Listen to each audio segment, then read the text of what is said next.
If you are up on the balcony, you're absolutely welcome to stay there, but please be quiet. We've had a lot of problems with people talking on the balcony and not realising how far your voices are carrying. So, in the interest of everyone hearing the session, please, if you're up on the balcony, do not talk. Thanks.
No, good.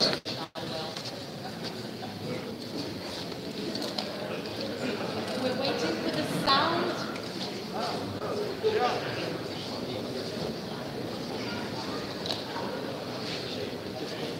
Yeah. Just sort it now. Yeah? Just We good now?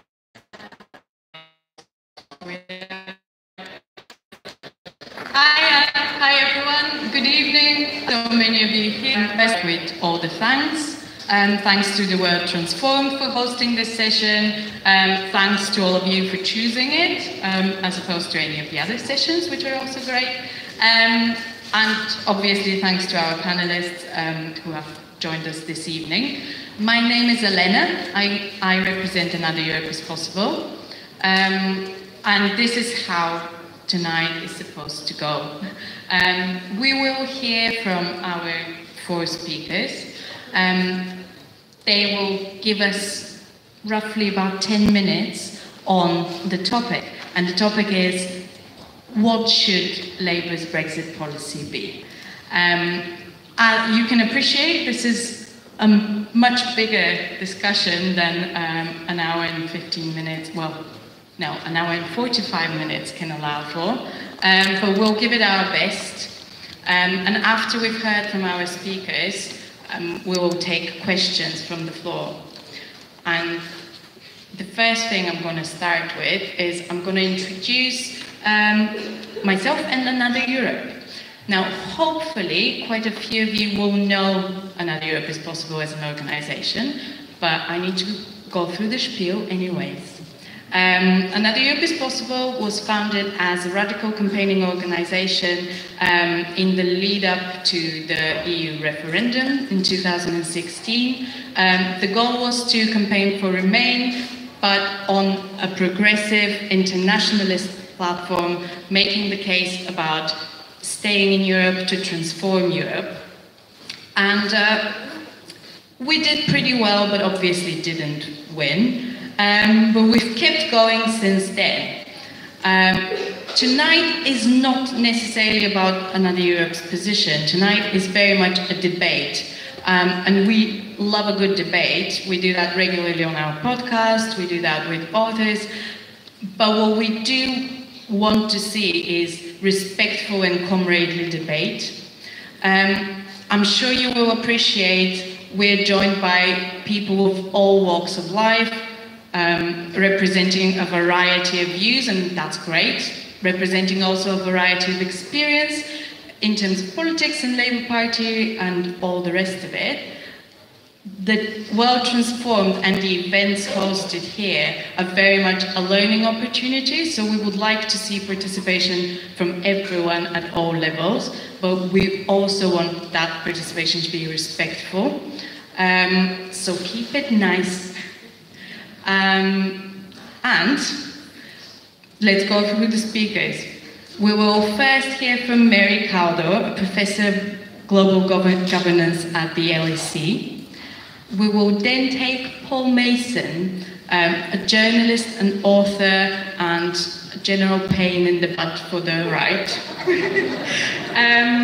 We have Kostas Lapavitsas, a professor at SOAS, but also a very popular name for everyone. Whatever your position on Brexit is, you will know Kostas. And also, finally, Anne Pettifor, an economist, an advisor to John McDonnell, an activist, and very much more besides. So let's start with Mary.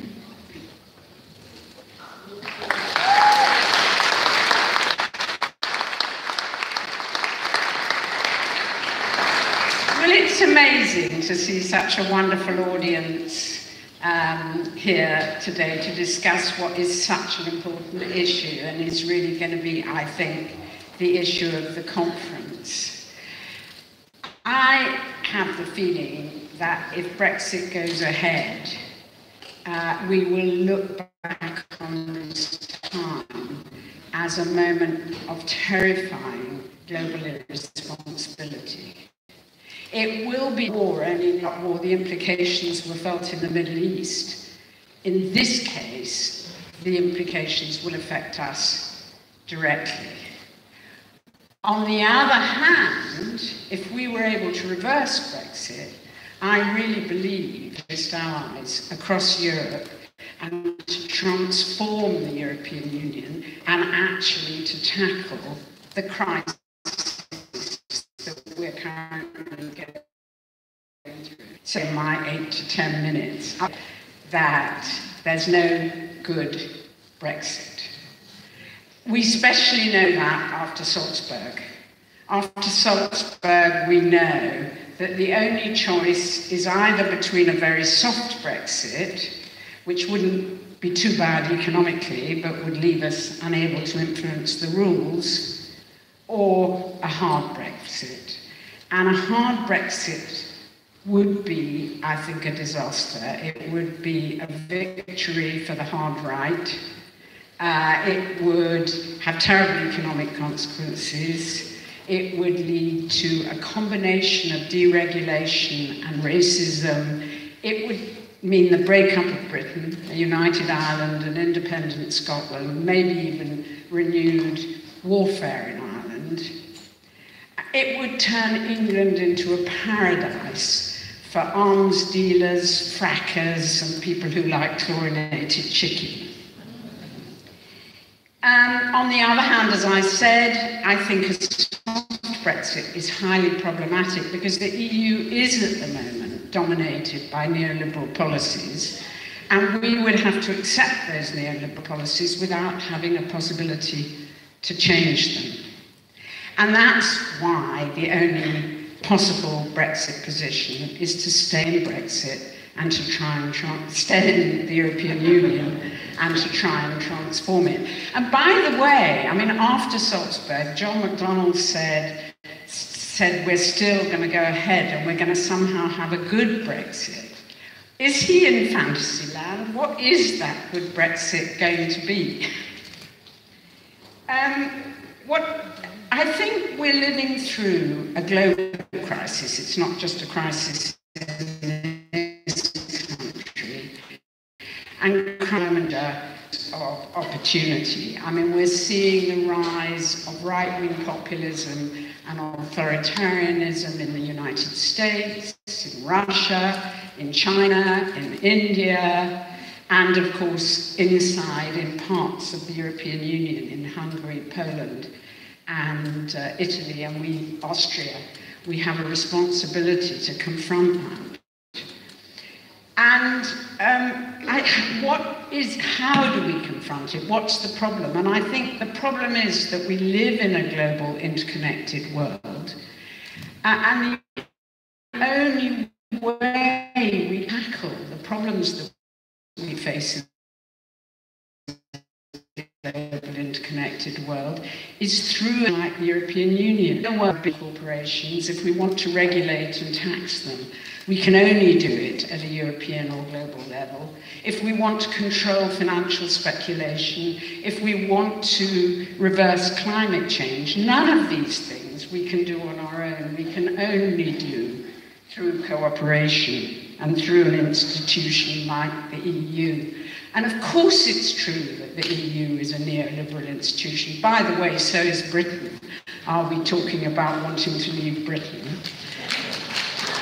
But of course it's a neoliberal. Of course the euro has led to grotesque inequalities between debtor and creditor countries. Of course the way what has happened to Greece is the most terrible tragedy. But we have to remember that the EU, there is another side to the EU. The EU European Citizens Initiative, which, by the way, if you're not familiar with it, you should sign the demand that we should retain our European citizenship, our Citizens Initiative on that. But the problem I think we have, and that is our responsibility, is a lack of political engagement at European level. When we have European elections, they're always about national issues, not about European issues. They're not about the kind of Europe that we want to see. And as Spinelli, who was one of the founders of Europe, a great socialist, said, we lack European political consciousness, what a Corbyn government could do. I just want to end by saying something about take back control. I mean, we know that the slogan take back control was a myth. It meant take back control by a cabal that consisted of Boris Johnson and Jacob Rees-Mogg and Liam Fox and all these people. But if we're really serious about taking back control, we can only do it at European and global levels. If we really want to affect the decisions that really seriously impact on our everyday lives, then we can only do it by acting democratically at a European level. And that's why I think Labour's policy has to be remain and transform. And I really hope, and transform Europe, and I really hope that will be reflected in the debate on Brexit, which I hope is going to happen probably on Monday or Tuesday.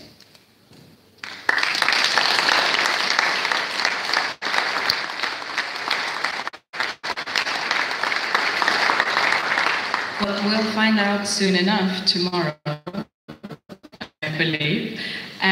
Is Paul Mason. Now, I spoke about debate in the beginning, where he stands now. To check as I speak. Right now, a lot of the Twitter feeds of Labour front-bench spokespeople are full of the idea that don't interrupt your enemy when they're making a mistake. Napoleon's favourite phrase. This is the rationale for not intervening in the 24 hours after Barclay that May suffered in Salzburg. But I think it's them who is making a mistake, because Napoleon also said, when your enemy is in complete disarray, send the cavalry in. Napoleon also said, imagination rules the world. What I want to see from this movement, this party, is I want to see some imagination about what the end state of Brexit is going to be, and I want to be sent in, like cavalry troops did. I want to be sent in as soon as possible to break up this hard, neoliberal, Thatcherism in one country is what it is, Brexit, the ERG, MOG, and Boris Johnson, and the revived UKIP, and Tommy Robinson, and Steve Bannon. That's what they're going to try and do.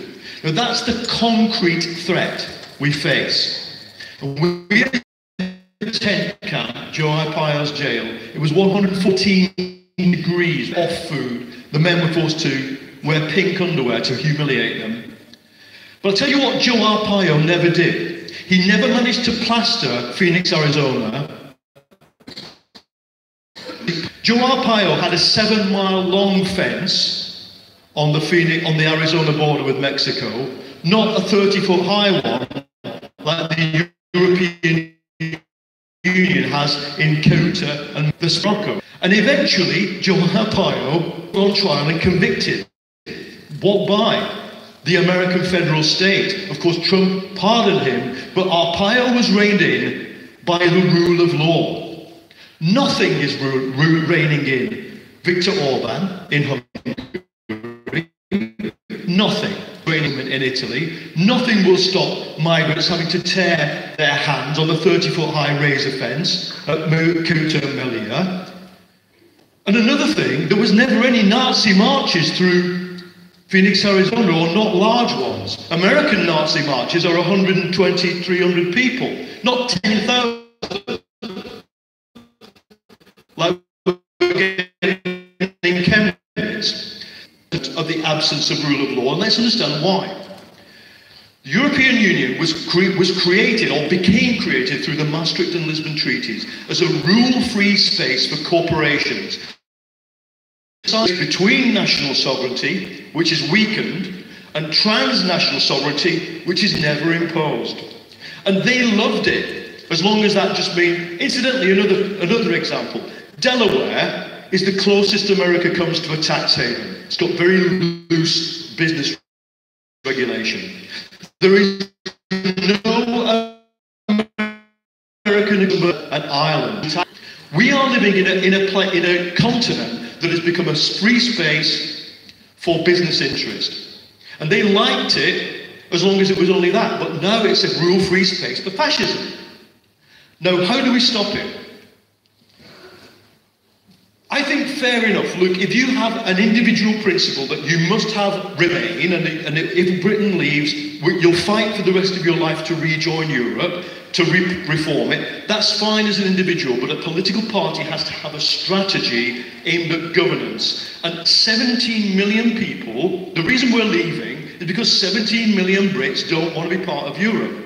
And even if the hope not hate, best for Britain polling is right, and I think it is, there's a swing back of about 1 million, that still leaves 16 million people. You're going to have to live on the same island with them and explain to them, if you do manage to overturn the first thing they ever did, many of them in their lives, why it was that you, allied with what they think of as the liberal elite, stole their Brexit.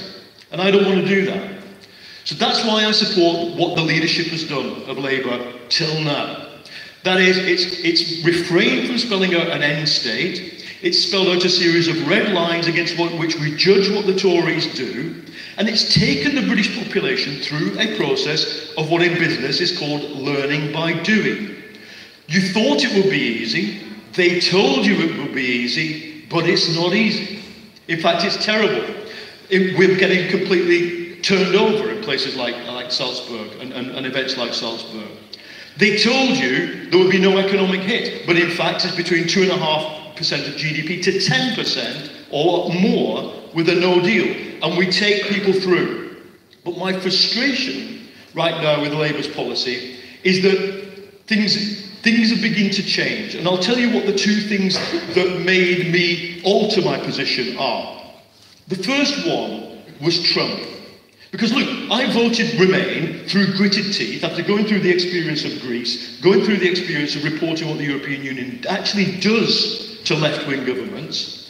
I voted Remain, but I would have voted Remain with much less gritted teeth had it been after Trump, because Trump is a wrecking ball for the global order. Trump wants to take the world order apart. He wants to divide Europe. Between him and Putin is a sphere of interest.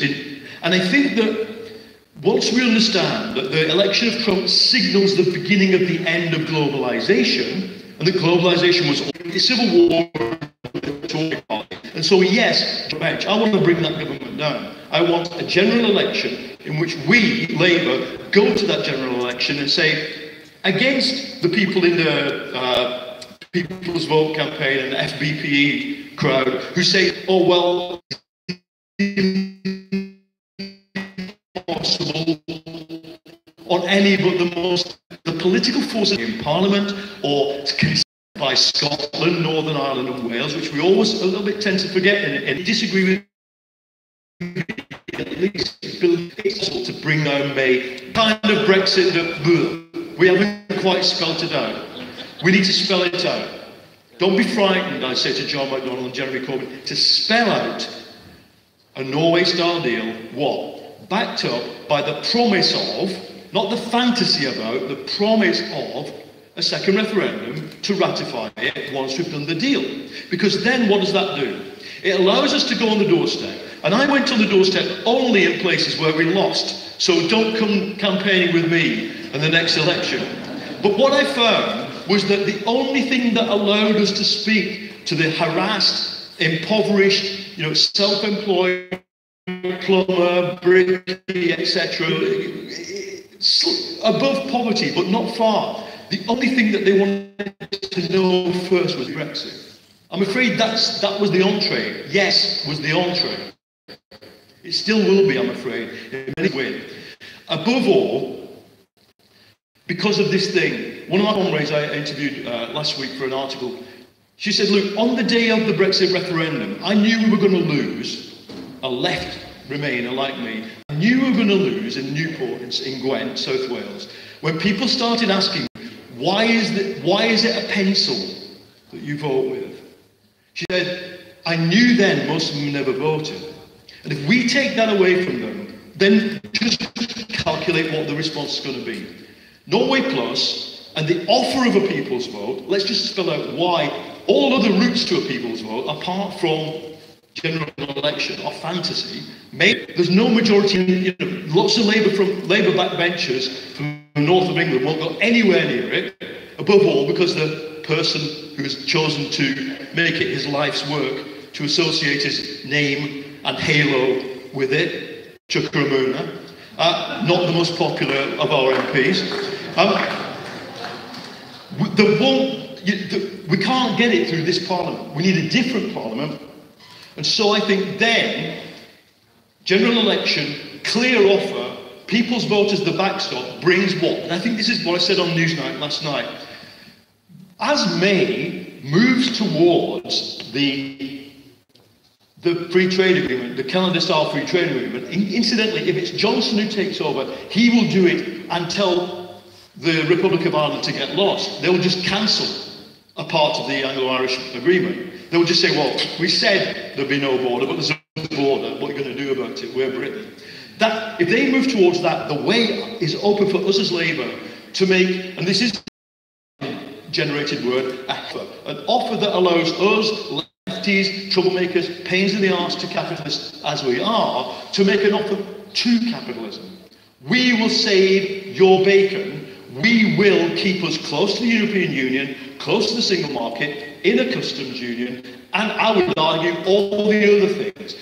Joint security and defence, the satellite thing, Galileo, we'll do all of that.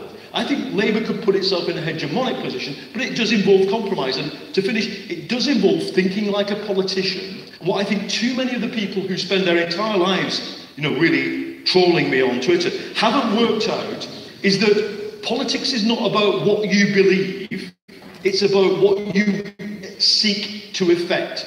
And I think that I'll say to the leadership, do not try and stop a debate on Brexit, because apart from me, soft Brexiteer, there are some very, very determined comrades who just won't remain. And I have respect for you. Do not try and carve the membership out of this debate, because as Napoleon found out, cavalry will. And I think that if we don't get a clear line, we are fighting for the idea that Labour must offer a second vote and a clear offer which keeps us in a single market, keeps us in a customs, in this fragment, close to the thing which is utterly flawed, but remediable, savable, reformable. If I didn't believe that, I wouldn't, for the first time this year, telling our sister parties in Austria, in Germany, in Poland, if you find ourselves reading, but even if we find ourselves in our relationship with Europe, our demand must be enough Lisbon, enough neoliberalism, enough room-free space for corporations, enough. It was all well received, and now what would probably be towards the opposite spectrum of me. It's a great pleasure to be here. I will speak as someone who's been working on these issues for many years, but I will also speak as someone who's been involved in the practical politics of Europe and the European Union in the last few years, and I will convey to you some of my experience from this work and this activity I've been engaged in. Let me start the other way around. Let me start not with Brexit, but with the European Union. What is the European Union? If the question is, should we stay in, should we go out, what should we do about it? Let's start with what the beast is now, not what it was 30, 40 years ago. So I'll put across to you 3 simple propositions about the European Union today. The first is that the European Union is marked, characterized by a hollowing out of democracy.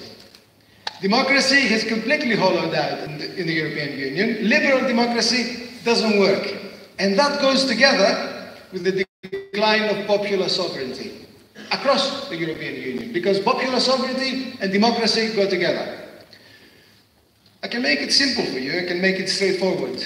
You can vote for any party you like in the European Union, so long as the end result is the same as far as policies are concerned. We've tried it time and time again, and that's what it means to have a hollowing out of democracy, and everybody knows it. The people of Europe know it. They know that democracy has hollowed out.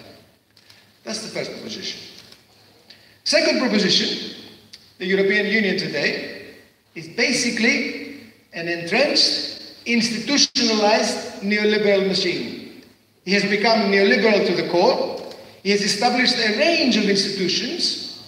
I can just go down the list. Commission, the Council, the European Parliament, the European Central Bank. I can just keep going. Each of which is actually neoliberal in practice, in ideology, and in how it deals with its relations to economy and society. Again, it's very easy to see evidence for that. The biggest concentration of lobbyists for capital across the world after Washington is Brussels. 12,000 registered lobbyists in Brussels. And that's what they do. They lobby these neoliberal institutions to project the interests of capital against the interests of labor. So that's the second proposition. The third proposition is a bit more complex. The European Union today is nothing to do with convergence. It's not an alliance of states that are actually equals, that move in the same direction, and prosperity is generated in a similar way across the board for the ordinary people who live in those states. On the contrary, the European Union today is a mechanism for generating divergence in Europe. That's the rule today in Europe. The emergence of a core, a hard core, which itself is unstable in ways that I will explain in a minute, and peripheries. There are several peripheries in Europe, and I'll tell you what they are. And at the core, there's a hierarchy, and at the top of the hierarchy sits Germany. Let's call a spade a spade. And I will explain how that works too. If you put all that together, we've got a creature, something that's been created and straddles Europe, which is in existential crisis. The crisis it faces today is existential. It's unlike any other crisis faced in the past, because it goes. The people who are benefiting from this crisis politically are the right and the extreme right. That's the real problem we're facing today. As this thing created across Europe is actually falling apart, the beneficiaries are the extreme right. Why? There's nothing inherent in that other than the weakness of the left. If the left knew and understood what its historic role was, if the left had some of the historic radicalism that has characterized its existence and was prepared to challenge the status quo, it wouldn't have been like that today. The left would have been in the lead and offering ways out to the European people. And let's move a little bit more deeply into this, just to add a bit more meat to it before I discuss Brexit. Why has neoliberalism triumphed in the European Union? Why has it become such a neoliberal machine? Everybody acknowledges it. Why has it become institutionally so? It's true that the European Union in the 1950s, late 50s, in the 60s, in the 70s, was a very different beast to what it is today. It's true, it's changed. It has changed. It's changed because the world has changed. Right? Keynesianism died, the post-war boom finished, neoliberalism emerged across the world, things changed globally. But that's not the only thing. The European Union has also changed because of transformations from within. Maastricht and the single market are fundamental reasons why neoliberalism has triumphed in the EU. I hear people talk about the single market. We want to be in the single market. I hear people from the left saying this. Do you know what the single market is? Have you got any perception of what the single market is?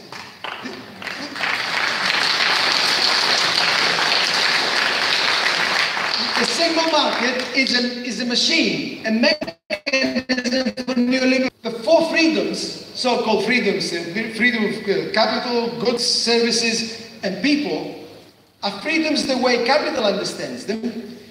And Maastricht has turned those freedoms, which you could turn them into principles, if you like, and to dictate state policy, but Maastricht has turned them into individual freedoms. Maastricht understands these as individual freedoms. Once you've got them as individual freedoms, you're given neoliberalism, a lever which didn't have before, and that lever operates through the European Court of Justice. The European Court of Justice and European legislation, about which so much talk is spoken in this country, is a machine for neoliberalism. That's what it does. It takes the laws that are made by the Council without accountability and to promote the single market and to favor the interests of capital against the every return. That's astonished me. How did it? The left, none. Capital likes a single market, that I understand. The Labour shouldn't, and the left shouldn't. Let me take another point, and then I'll get to Brexit. Why has it become so okay, neoliberalism progressed, neoliberalism has dominated the union. Why has divergence? The key here, the lever that explains divergence in the monetary union. Luckily, because of Labour and Gordon Brown, of the monetary union. But the monetary union became the backbone of the European Union. And that has rebounded in the interest of German industrial capital. That's the truth of it. But the monetary union favors German industrial capital and allows it to dominate Europe, turn Europe into its own domestic market. Why? Not because of investments, not because of competitiveness, of productivity, not because technology and everything else, because German industrial capital suppresses domestic labor. That's the secret of German success. German industrial capital keeps wages down domestically, splits German workers, has created a labor market in Germany which is unbelievable. This country, in terms of gains, dominates Europe and has created a range of peripheries across the continent. Southern Europe is a periphery of German capital. It's destroyed. The economies of Southern Europe, Greece, Spain, Portugal, have got no hope. These are large economies, relying on the public sector, cannot compete, they cannot generate employment now through the public sector, they're finished. German capital has also created another periphery around it, in Central Europe. That's a very different periphery. Czech Republic, Slovakia, Slovenia, Poland, Hungary, very different places, integrated in the German productive machine through foreign direct investment. They work very well by Germany still. That's how it works, and France and Italy cannot compete with that. France and Italy, someone should tell Emmanuel Macron this, because he hasn't realized it yet. You're second rate. You're second, you think you dictate terms in Europe, but you don't. Decisions are made in Berlin. And in the end, you will do what capital dictates to you. That's how Europe looks. And dealing with the Eurozone, confronting Greece and Spain, take command of the levers of power, and these that are in here across the countries that are near us or more generally. Now, that's what should happen in Europe. Can that happen? Through reform, reforming the European Union. Can this policy occur through reforming the European Union? I saw the European Union when I was a member of Parliament. British people are beginning to see what it looks like in the negotiations about. That's how it works. The idea that this liberal hierarchical, it's like from what has happened in the last few years. The left in Greece was precisely this policy. We will try and change it from within. It collapsed that strategy. It's impossible. So what do we need? The system of the left institutions doubt the existence of the very institutions. And we come to Brexit. What is Brexit?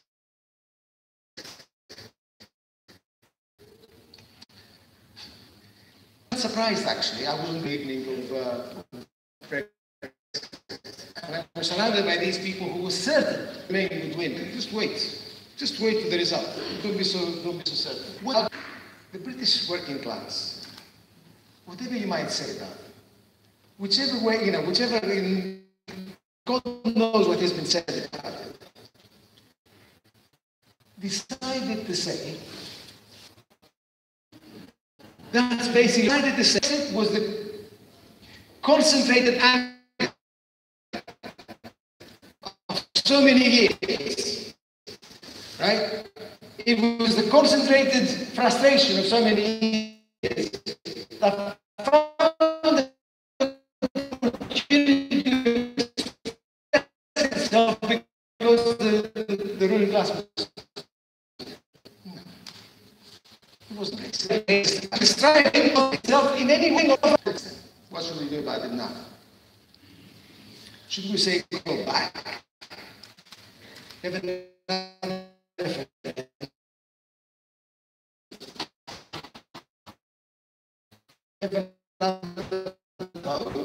What for? What for? I mean, we had an exercise in democracy. Clear that implement the policies that people want. This is a unique opportunity that we haven't created. The British working class created for us. It's presented. I keep. Do we want Norway plus? Do we want Canada minus? Do we want an FTA? Do we want the EEA? People get confused. Trade is not the issue. That's what concerns big business, banks, and big capital. Trade is not the issue. If we got caught up in this, the result won't be good for us. What is at issue here? What we should be demanding as the left of this country, radical policies to transform Britain and implement it immediately. That's what we want.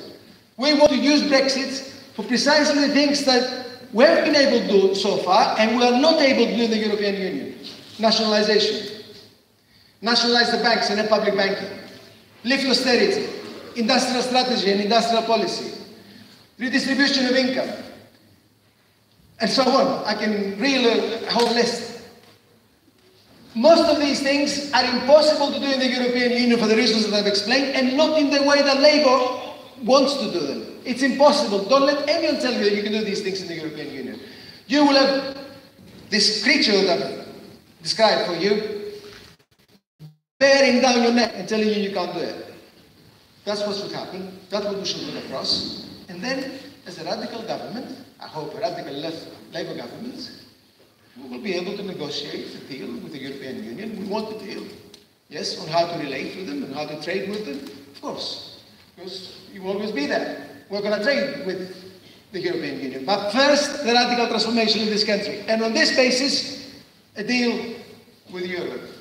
This is what we've got in front of us. This is the opportunity to open up a new path for Europe. The whole of Europe and the left is looking at Britain at the moment. And it's looking here at the Labour Party and it's looking at this audience. This is what we've got in front of us. This is what we must do. It's a unique opportunity which, I repeat, the British working class has created for us. Let's give them what they need. Let's offer leadership from the left.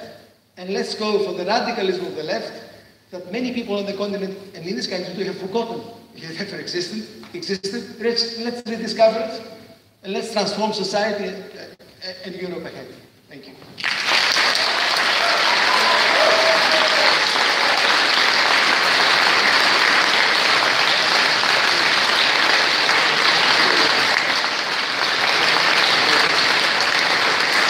Okay.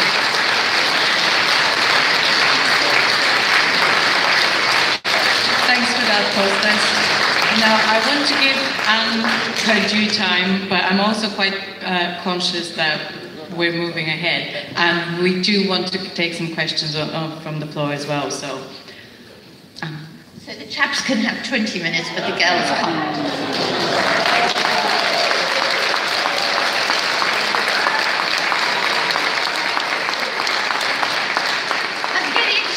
In my old age, I'm getting stroppy in my old age. Right.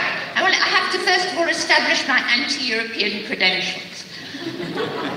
Long before many of you were born, I campaigned in 1975 against joining the European Union. I was convinced then it was a big mistake. I risked my political career in 1989 when I opposed the entry of Britain into the European exchange rate mechanism. And it was a dangerous thing to do inside the Labour Party. I was invited to apply for the parliamentary seat of Dulwich at the time, 1990. We'd entered the ERM, unemployment had started to rise, it was clearly a bad mistake. But Gordon Brown and John Smith were eagerly in support of it. Peter Mandelson organised against me inside the Dulwich Labour Party. I was denounced as a trot and a loony lefty. And I was humiliated with a vote of 3 people in the final management committee meeting, and Tessa Joel became the MP. I gave up on politics after that. So I have form. I have a record in anti-European. I was against the euro. I argued that Greece should leave the euro and default on her debts. That advice was not taken. But when the facts change, I change. The fact of the matter is now that the British working classes' jobs and economic future is deeply entwined with that of Europe. A rupture, such as that which Kostas calls for, will be felt most painfully in those places which voted leave. So the circumstances have changed. But I want to say 2 things to the left, because I believe this is an audience of the left. We have to analyse the conditions in which we struggle correctly. And I want to argue that I don't believe that the left in Britain has done that. The problem that we face, the threat that we face, is not Europe, right? Is not even the European Union, is not even the euro, evil though it is, right? The euro is just the gold standard, recreated. The threat that we face is financial globalization, globalized finance. Globalized finance that, thanks to neoliberalism, has been encased in a system which protects it from democracy. Not just British democracy, not just European democracy, but also American democracy, right? No democracy can play any role in managing or interfering in the global financial system. We have global markets in money, in trade, in property, and in labour, amongst others. So when you put your house on the market, you're not offering your house to your neighbours, to the people in your community. You're putting your house on a global market, and there's a private equity firm somewhere that would like to get hold of the asset that is your property. Right? So the left doesn't understand that. It's the globalization of the financial system that has so alienated people around the world, naturally, because that's been its purpose. Its purpose has been to detach international financial markets from democratic regulatory oversight. And it's achieved that. That's what the neoliberals back in the 1930s wanted. That's why the Rockefeller Foundation funded Hayek at the London School of Economics to defeat Keynes. We've got what they designed back in the 1920s and 30s.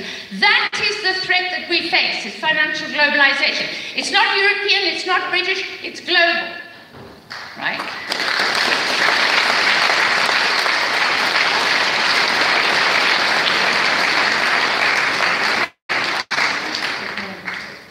I'm losing my, getting too excited. Keep going. So we have to... And if we the struggle taking place here, or the struggle taking, when actually the struggle is taking place there, then we're going to fight the wrong fight. Okay. So for me, and it's very clear for me, this is what I do every day, is watch the global financial system and its impact on the world. Now, when we had a gold standard in the 1930s, and also before the First World War, the purpose of the gold standard was to do exactly the same thing, was to remove finance from the oversight of regulatory democracy, to detach it from its linkages to the real world, to the real community, to the real economy. And in doing that, it was another globalized thing which was beyond our reach, right? But what that does is deeply alienate society, and it impoverishes. It impoverishes because it's rent-seeking for all the reasons you know about what's wrong with globalization. And what we've seen is a global reaction to globalization. It's not just in Europe that we see the rise of the face of these conditions of globalization, which of course cause society to want to protect itself from unregulated market forces, as Polanyi correctly argued, right? Society naturally wants to protect itself from these forces, which is stripping it of its jobs, of incomes, of opportunities, of homes to live in, of futures for their children. Naturally, they want to protect themselves. They've turned to social democratic parties like our very own, and our very own Labour Party said, nothing to do with me, Gov. It's the market. You've just got to put up with it, really. And you know, we've got to keep our distance. We may have bailed out the Royal Bank of Scotland to the tune of £45 billion, the biggest bailout in corporate history, but we don't want anyone to think we've nationalised it. We want the shareholders to get their fair deal. That's what my party said to global financial capital when it caused a catastrophic failure in 2007-9, right? So naturally, people can't look to social democratic party protection from the global financial system, because social democratic parties are tied into the global financial system. Look at social democrats and their minister. They're all working for global capital very, very nicely, right? So what do? They look to us conditions that we find, just to analyze the conditions correctly, and then to understand the threat correctly. And for me, the great threat that we face is fascism. So, what is the advice to the Labour Party? For me, the Labour Party has to lead the society. It has to lead our party. But more importantly, it has to lead the nation.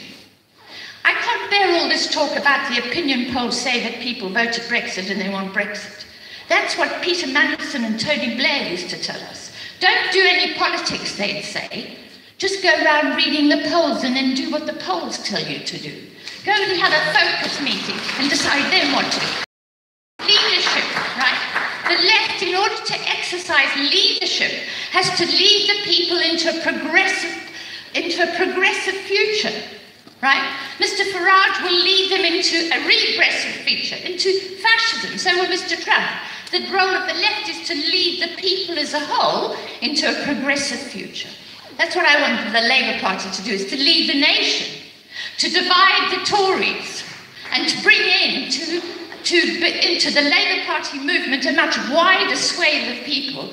And then I want Labour to vow to work in alliance internationally to challenge the globalization, the threat of globalization, livelihoods, and to our societies and to our civilization. To our civilization, right? I want Labour to lead that. And we can't do it on our own. We cannot have socialism in one country.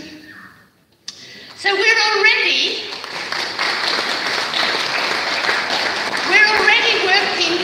already working people, the Justice Democrats in the United States that got Alexandria Cusata elected in New York.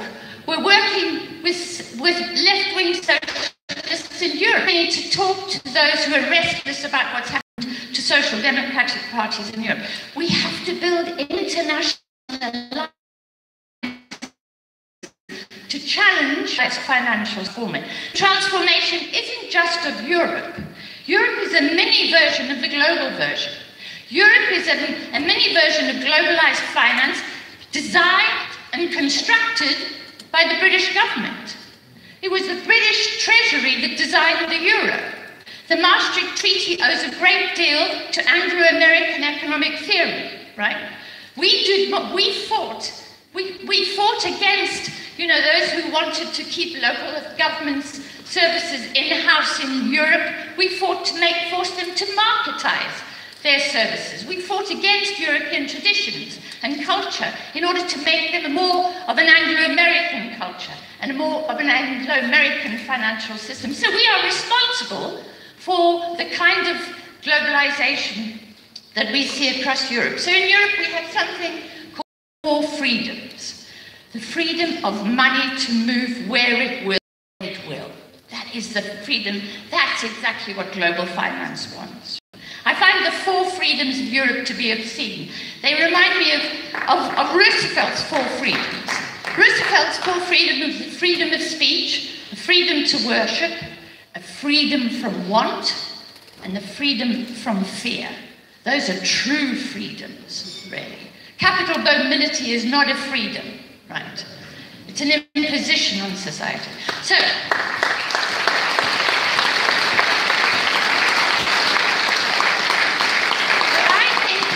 for the left, and I want my Labour Party to lead Britain into a more progressive future, and to do that by reforming Europe, but not just reforming Europe, reforming the City of London, and by that means reforming globalisation, right?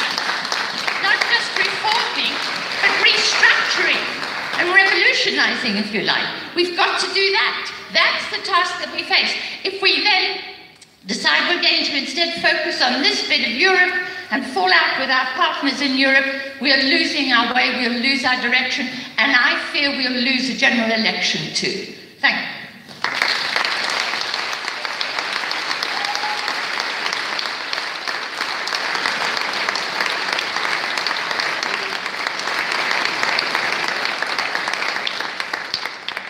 Okay, so we've had a round of very impassioned contributions. I'm not really sure how much influencing and convincing is going on here, but there's some reactions. We are limited in time, but I'm going to, we have exactly 35 minutes. So what I'm going to do, I'm going to take a few contributions from the floor. I'll try and make those as representative as possible, and then we'll go back to the panel for very quick final remarks.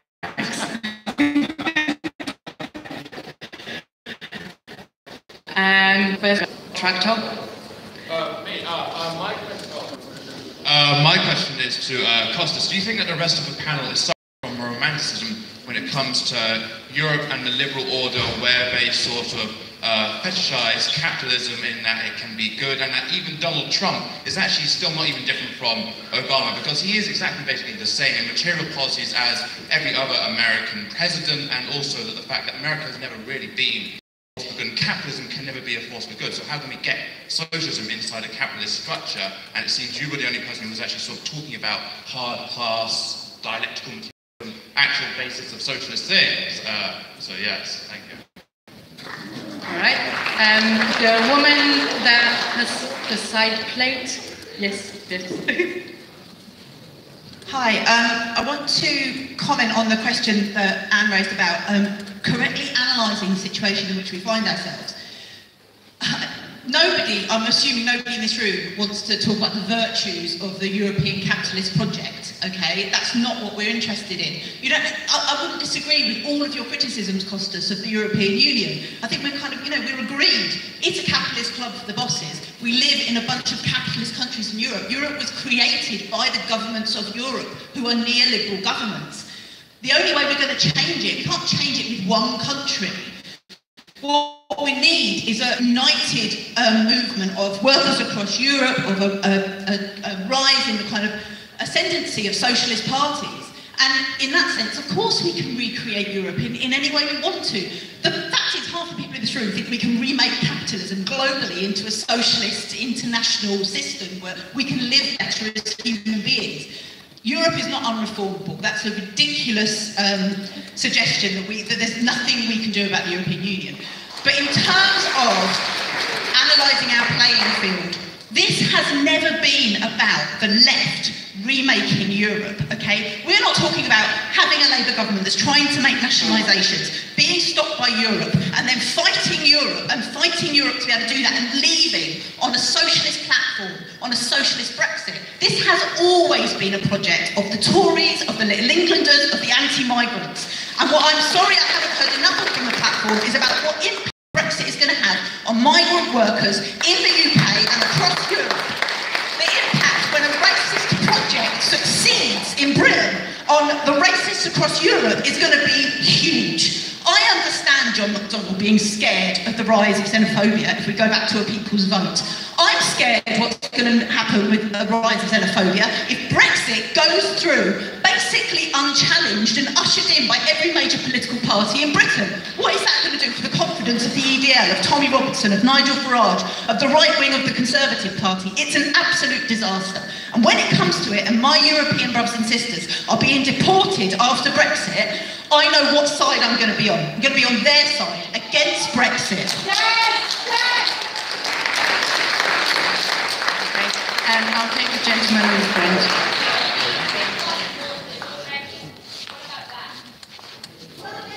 I found the discussion very interesting, but one question that was not addressed, structural problems.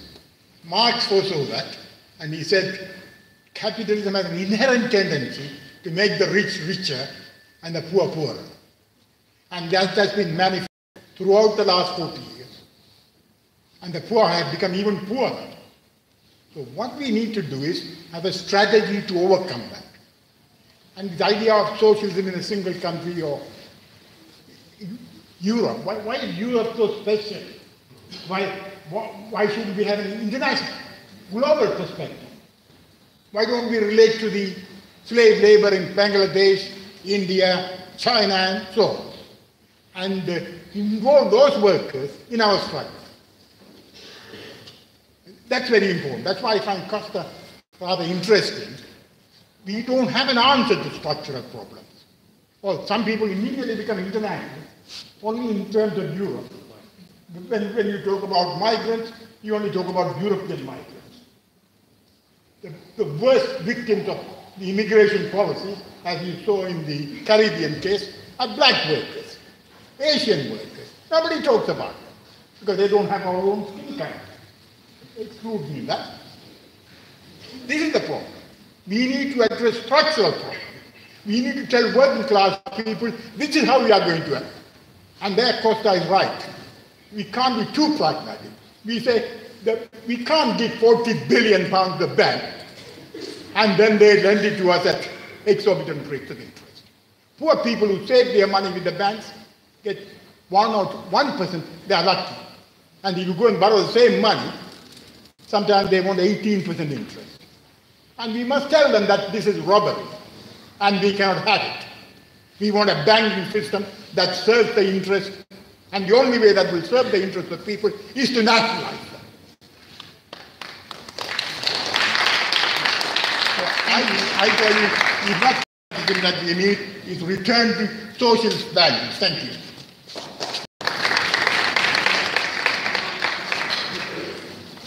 The guy at the back that's waving and has been waiting for a while with the sticker, a badge.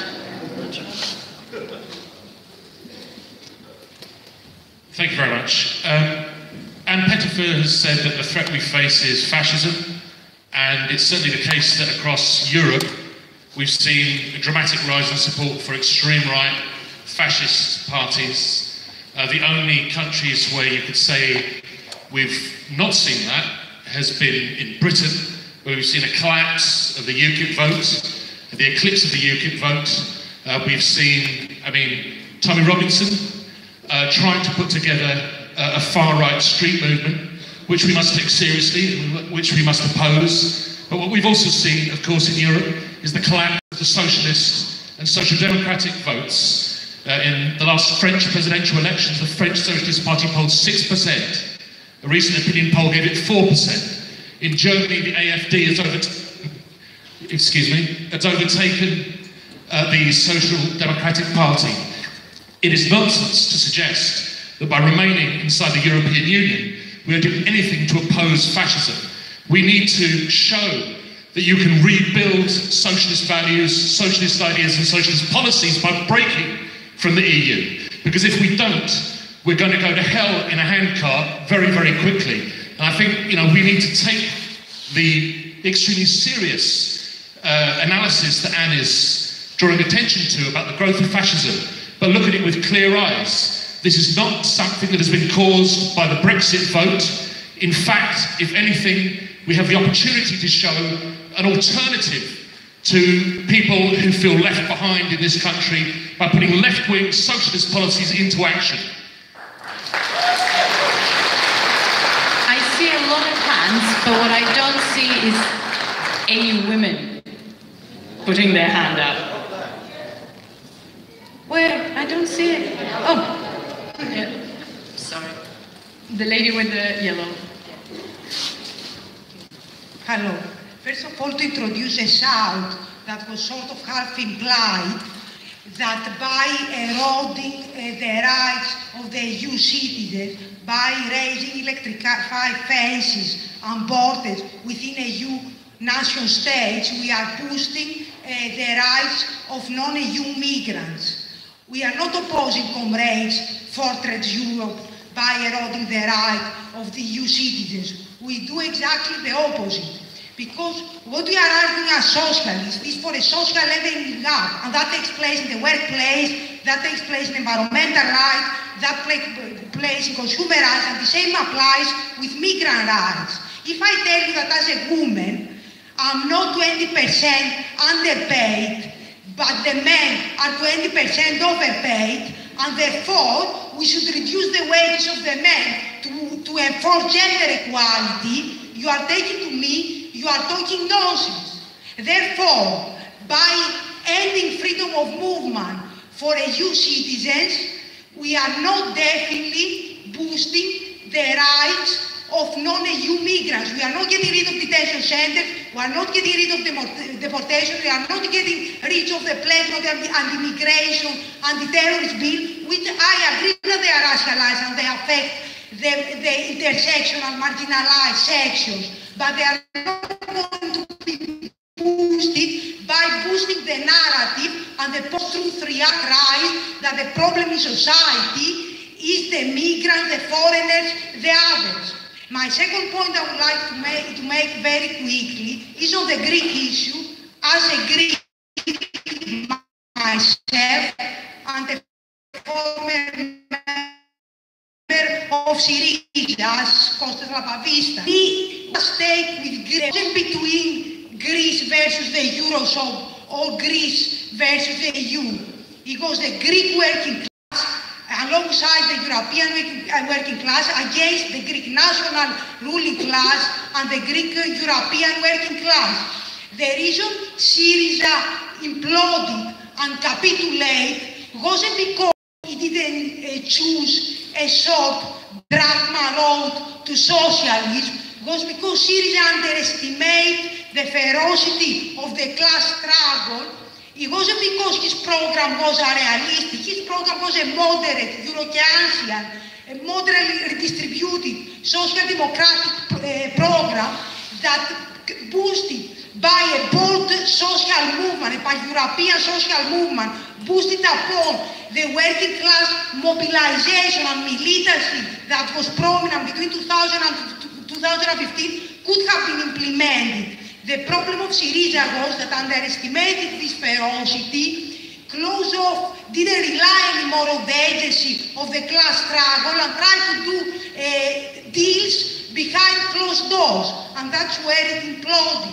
Overall, I would like to say the final bit, that one cannot be a socialist, cannot be an internationalist, and believe that the solution of the problem is more barbed wires. One cannot be a socialist if it implies that their socialism includes exclusion of the otherness. You cannot have a socialist paradise for the natives with borders and fences for the others.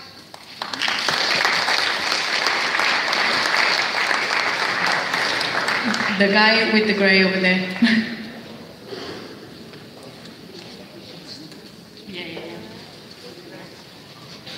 I wanted to say something about the Greek crisis, because we can debate the economics of it. You can debate on one side whether the programme that Costa put forward in the Greek crisis would have led to the immiseration of the Greek people or not, more to a greater degree. You could debate all of those things. But there's one simple problem with the Lexit perspective in Greece, and that's a democratic one.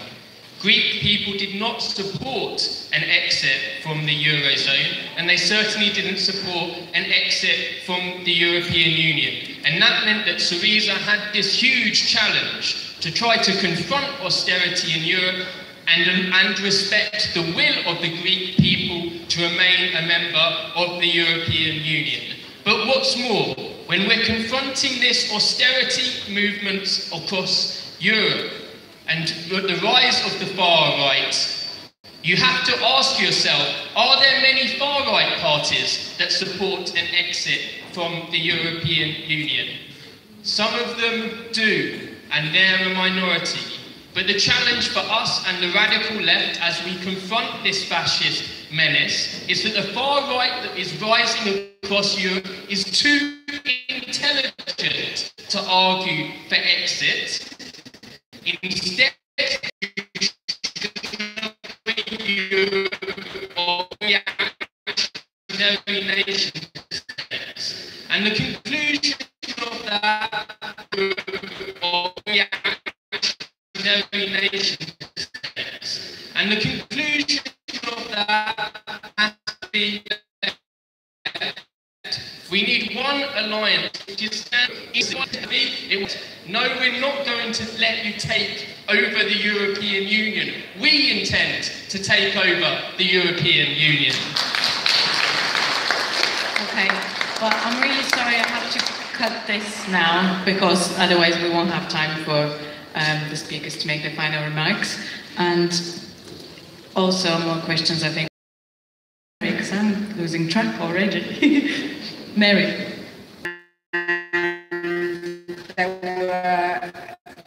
People were arguing for the democratization of Yugoslavia. Yugoslavia have self-determination for the individual provinces of Yugoslavia. Who won from self-determination? It was the extremist, exclusivist, criminal class who took over all the nations of Yugoslavia and led to terrible warfare and bloodshed, and they still haven't recovered. So the idea that somehow we can have a radical rupture and ally with the far right, which is what it would involve if we wanted to get it, make it happen, the idea that we could have a radical rupture and ally with the far right and get somehow a socialist paradise in one country is just pure fantasy. It will end up with their victory, not ours. Second thing I want to say on the EU being reformable, it was only last week that the European Parliament voted to trigger Article 7, which suspends membership in response to Viktor Orban and the rise of fascism in Hungary. And that showed democracy working, and it showed that the European Union is willing to do things about fascism. And one can see other little possibilities. For instance, Portugal. Portugal is opposing EU austerity policy and is one of the few countries in Europe to achieve economic growth. Similarly, there's a proposal from the Social Democrat finance minister of Germany to introduce a financial transaction tax which will curb financial speculation, and to use the money for a Europe-wide unemployment insurance. I give you these examples just because I think they may be few and far between, but if we had a Corbyn government in this country, we could be pushing that to a much greater degree. And then the third point I wanted to make is that I don't think we'll get a Labour government if Brexit, a Labour government in the aftermath of Brexit. We would be subject to financial globalisation that Anne was talking about, like you can't imagine. We wouldn't have any money to do socialist transformation. We would lose on jobs. We would lose on everything. And the idea that that government could carry out the programme we all want so much is just pure fantasy. So for all those reasons, I think it's incredibly important that we take a strong position on opposing Brexit and that we support.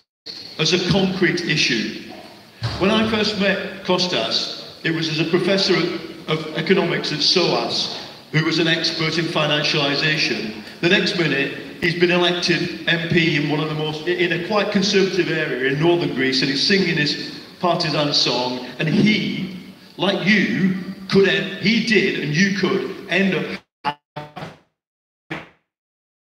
to take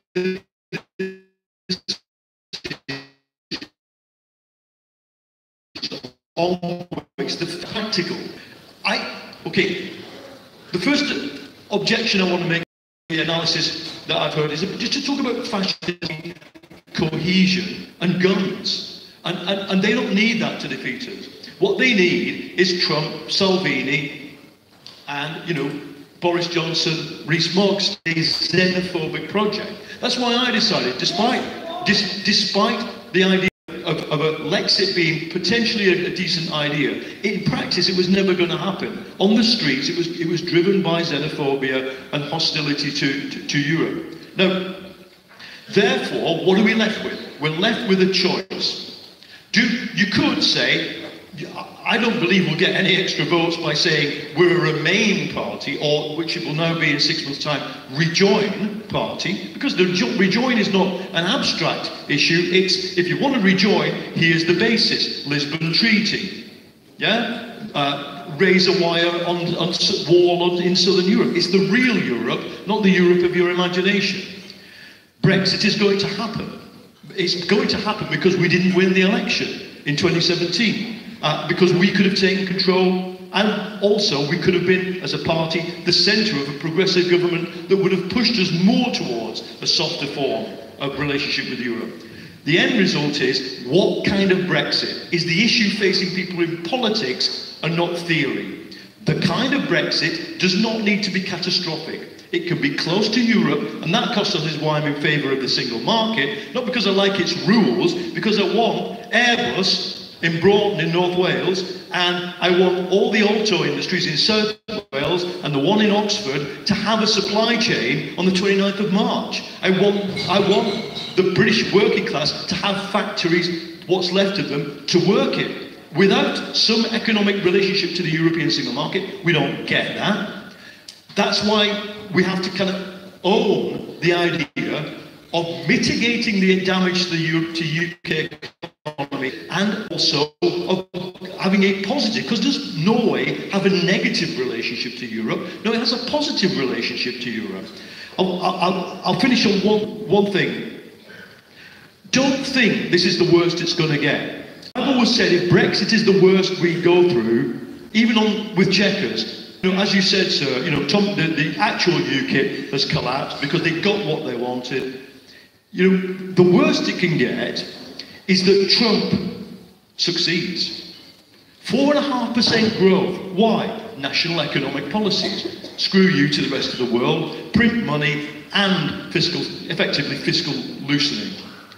Because they have a nation-state economy, that they can do that in a way that Germany, France, Italy will never sign up to. And on that, you are right, Kostas. Europe is differentially a bloc dedicated to austerity, stagnation and poverty. And it's also the historic home of actual fascism. So the danger is, 2, 3, 5 years down the line, the countries or nations that head for the exit from globalization are the ones that recover exactly as they did in the 1930s, and the ones that cling to the old forms of globalization are the ones that have gone fascist.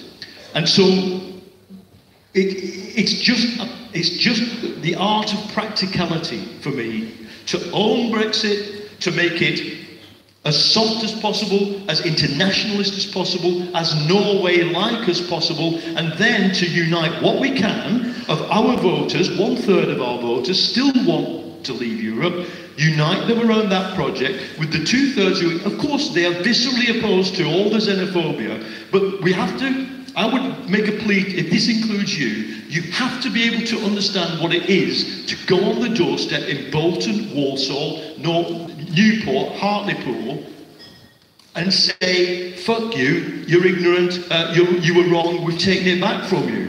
That's not the way you're going to ever win those places back.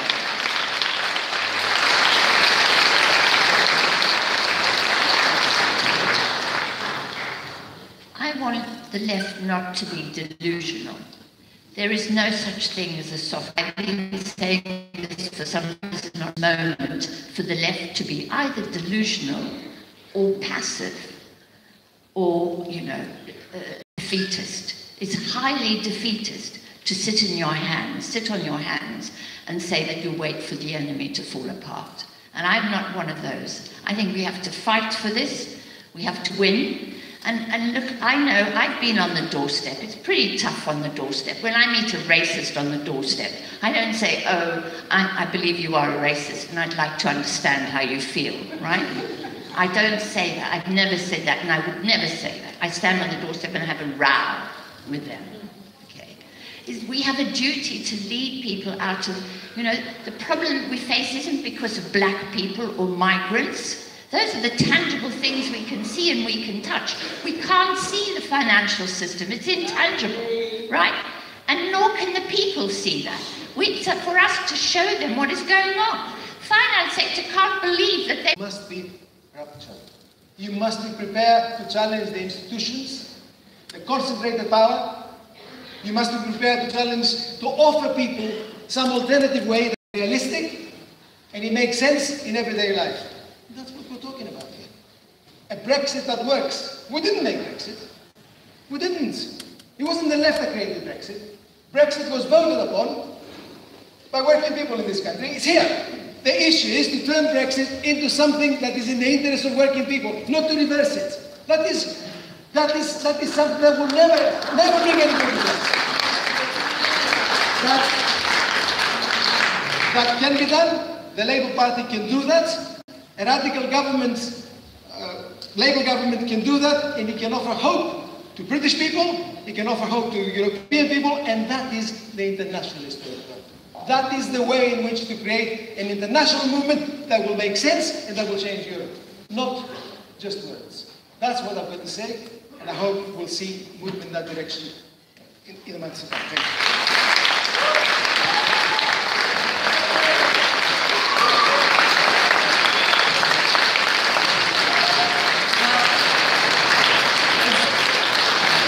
To me now to say thank you once again to our panelists. I think we've been given a lot to think through. Whether you believe in Fortress Europe or Fortress Britain, or we should be fighting the battle for national government, or we should be reforming the European Union. We have another event coming up tomorrow, the World Transform. It's called A Radical Alliance for Europe. It's with the Transform European Network. And we also have 2 fringe events. I want to also say to all the people who raise the issues of migration, there is actually practical solidarity that you can do from within the Labour Party. A Labour campaign for retaining and extending free movement exists. It's gaining support, it's really active. There is a motion that's being passed. It's hopefully going to go to conference. So there's loads that people can get involved with and they can do on either side of the Brexit divide.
But in the last 10 years,